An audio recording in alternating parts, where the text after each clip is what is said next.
Yes, well, welcome everyone to this, I guess, extra lesson just to finish off what we started on Wednesday in our live lesson, and it's just to finish off solving equations, and in particular looking at the balance method. So all I'll say is that the PowerPoint that I'm about to go through is just a slightly modified version of the one that we looked at on Wednesday in the live lesson, and all of the resources that you can see on the online or the eLearn classroom, they're all pretty much the same as what you would have accessed on Wednesday, just except for it's a copy of this PowerPoint. The other resources like the class notes and the textbook exercises, they are the same. So I'll be pretty much running through the same examples, except maybe for the review questions, which I will get you to write down as you go through these. So this I guess extra lesson, or to finish off Wednesday's lesson, you would be accessing on Friday the 8th of May, and the heading which you can put down is solving equations, and if you would like to, you could also put down that we are specifically going to go through the balance method today, whereas on Wednesday we particularly spent some time looking at backtracking. So if you're using your book, make sure that you write those down.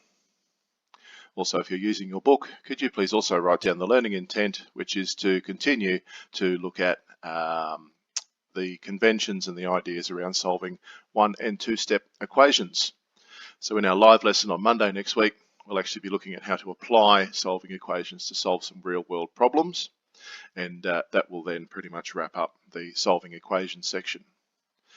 So write down the learning intent. If you have the class notes, you have a basic copy of these, but the success criteria, as you can see there today specifically, I want to revise backtracking and I want to do the actual balance method.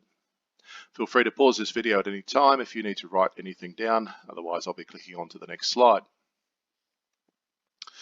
Okay, so on Wednesday what we looked at was, we went through ideas on equations, and so what we said the other day in our live lesson was that often in maths we write down a number sentence, but some of the information is missing.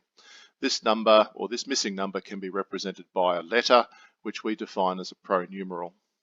If you don't know what a pronumeral is or a variable is, I need you to go back and look at the very, very first lesson from this term.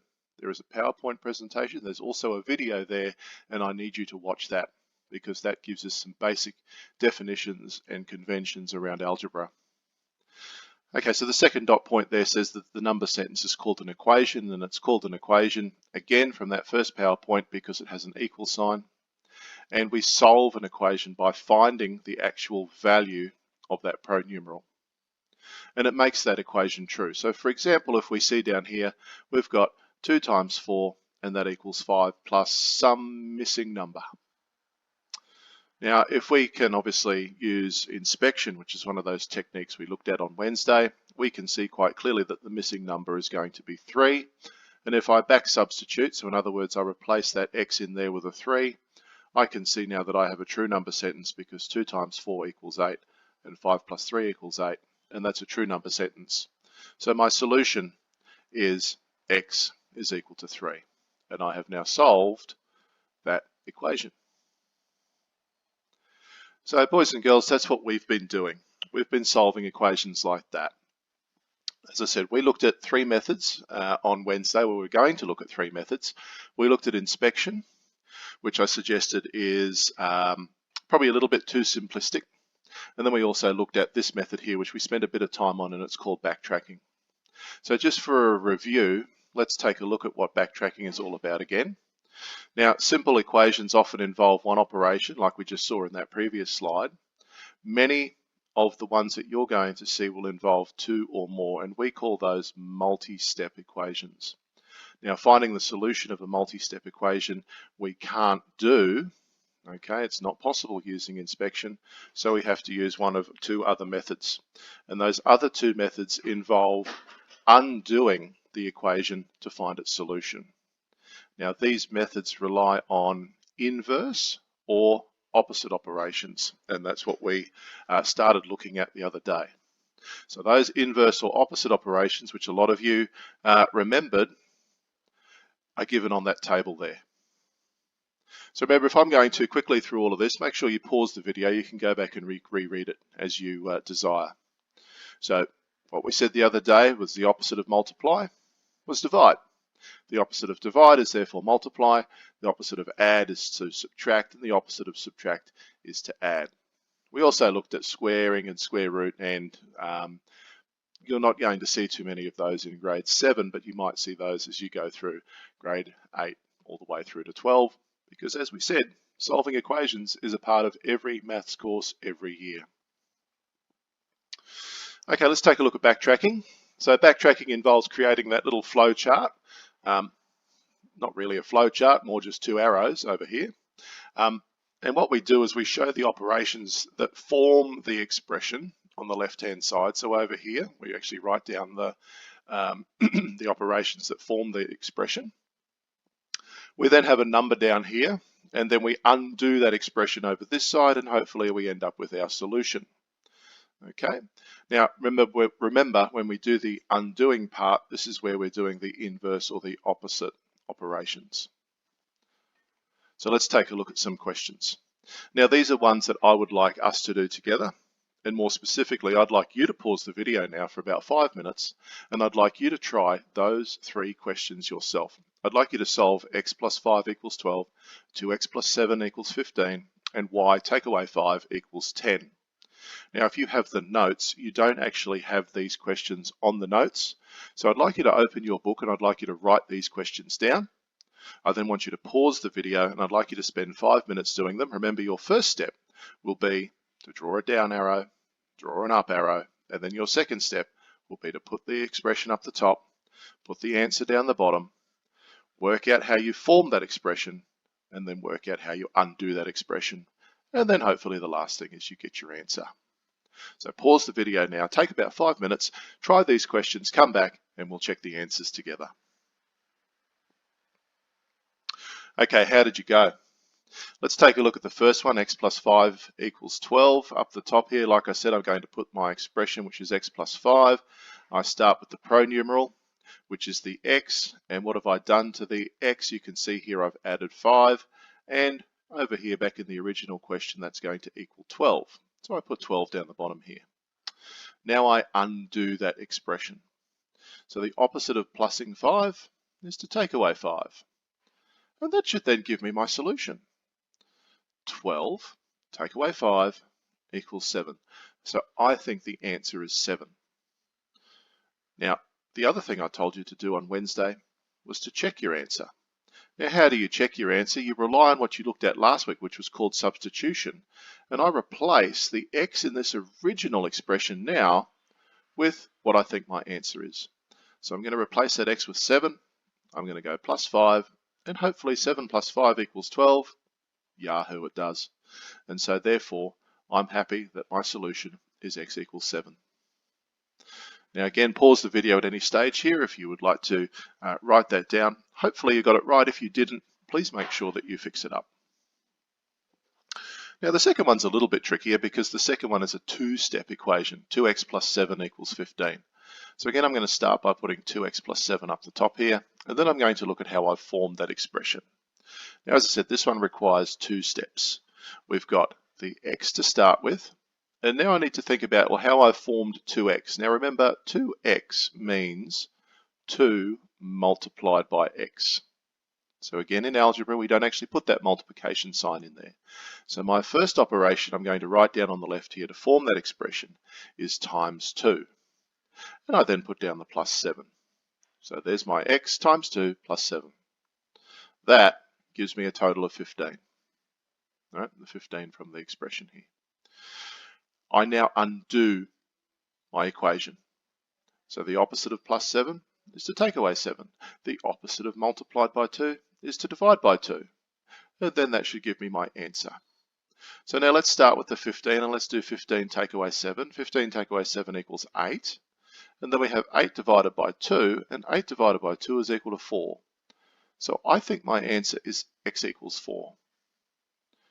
Again, I'm going to check. And again, to check, I'm going to substitute. I'm going to replace that x with 4. So I'm going to go 2 times 4 plus 7. 2 times 4 is 8. 8 plus 7 equals 15, which is what it should be. So I'm happy that I've now got the right answer, x equals 4, and I hope you did too.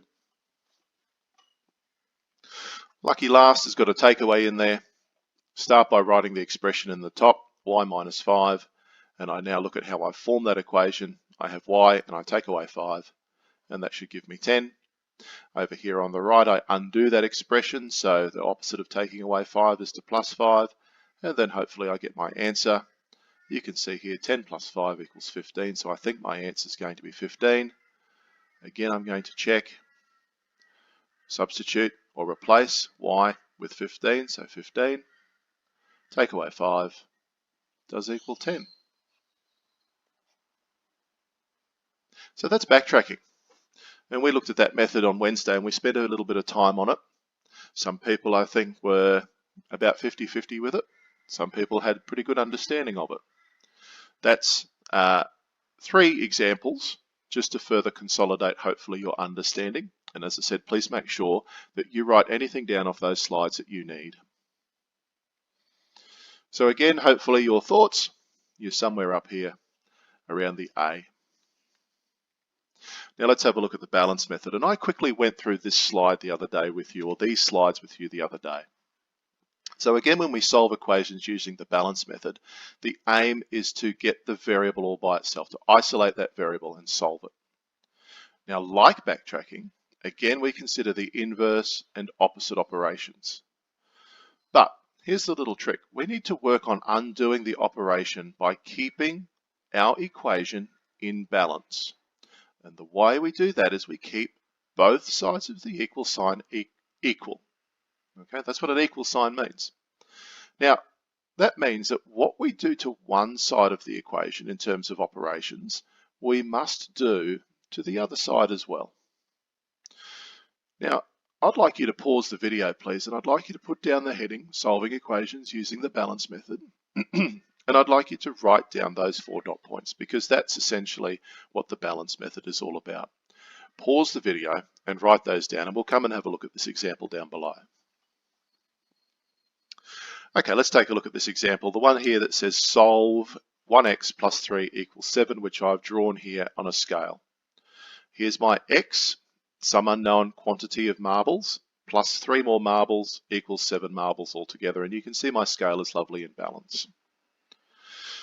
Now, how do I keep that in balance to work out what x is? Well, you can see I've got 1x plus 3. So if I actually get rid of these 3 marbles off the left-hand side, and to do that I have to take away 3, I need to do the same on the other side. So I'm actually going to take away 3 marbles over on the right-hand side too. So you can see my expression now says 1x plus 3, take away 3, equals 7, take away 3. I'm doing the same to both sides.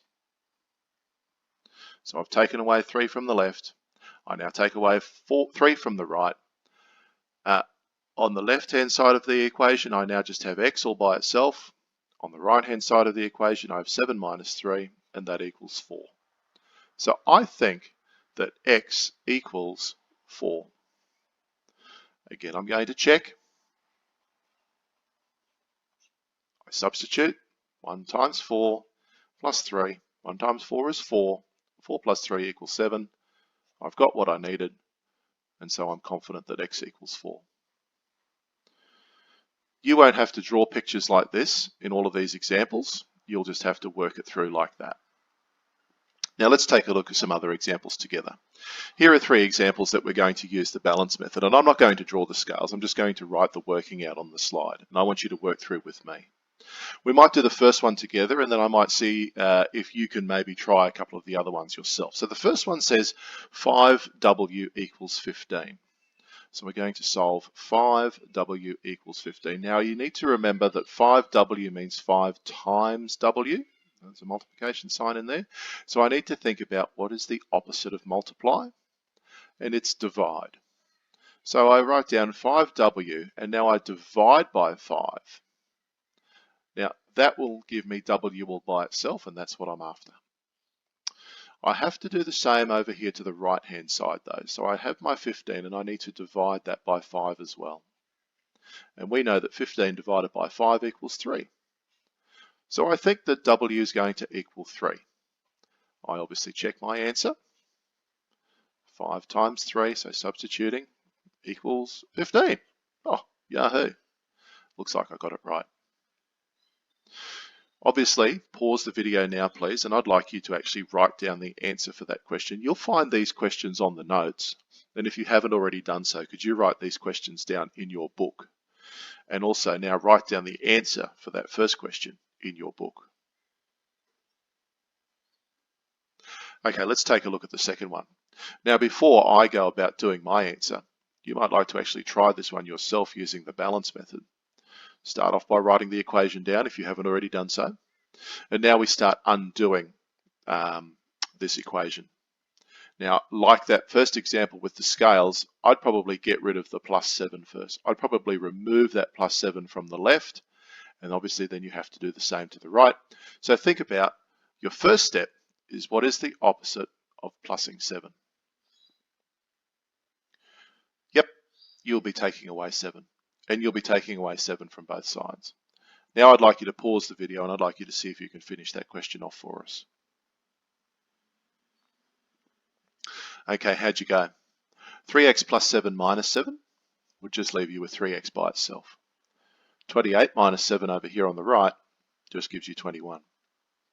Now I've got 3 times x. Remember, there is a multiply in there, so I need to think about what's the opposite of multiply. And as you saw with the previous question, it's to divide. So you would have gone 3x divided by 3. And now we do the same over here on the other side to keep our equation in balance. So 21 divided by 3. 21 divided by 3 equals 7, so I think the answer is equal to 7. I've run out of room, so let's come back over here and let's do a little quick check. So to check, I now replace that x in there with 7. 3 times 7 plus 7. Well, 3 times 7 is 21. 21 plus 7 equals 28. I've got what I needed to, so I think that x equals 7. Now, very well done if you actually got that all the way down yourself and you got x equals 7. If you didn't quite get x equals 7, can you make sure that you now write down the correct answer into your books so that you now have the correct way to do the balance method in your book or on the class notes if you're using those. So let's take a look at number 3, and I'd like you to try this one all by your very own selves.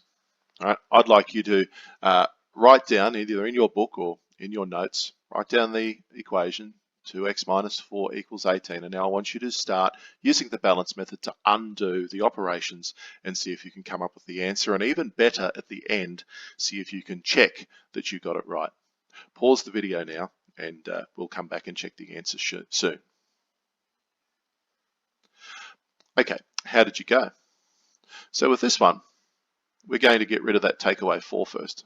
All right, and to take away 4, the opposite of taking away 4 is to plus 4 to both sides. So over here on the right, I'm going to go 18 plus 4 because I need to keep this equation in balance. 2x minus 4 plus 4 is just 2x. And 18 plus 4 is 22.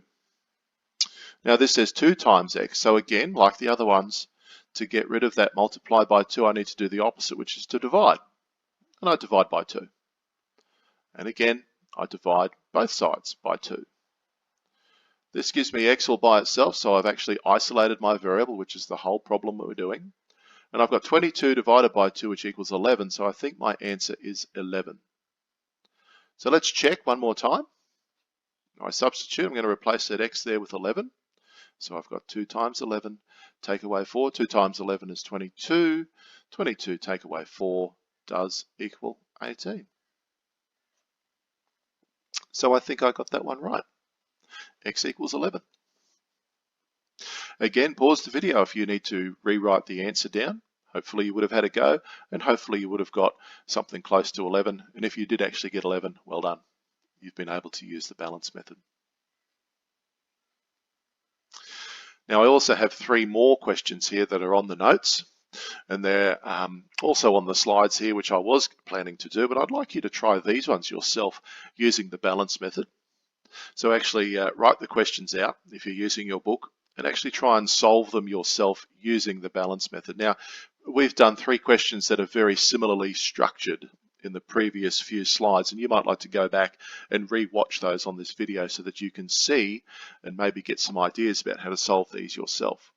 But I'd like you to pause the video and I'd like you to try these 3 questions yourself. It should take you about 5 minutes or so, and then come back and we'll check the answers. Okay, let's check some answers. All right, so first one is n plus 6 equals 20. So it's a really straightforward one here. You could actually see what the answer is by inspection, or we just get rid of that plus 6 by doing the opposite, which is to take away 6. But remember, we need to do that, take away 6 to both sides, and I get n equals 14. If you got n equals 14, that's correct. Please give yourself a tick. For the second one, 8k equals 40. Now remember, 8k equals 40 means 8 times k equals 40. So to get rid of that times 8, I need to divide both sides by 8. And that would give me 40 divided by 8, which equals 5. So your answer for that one will be 5.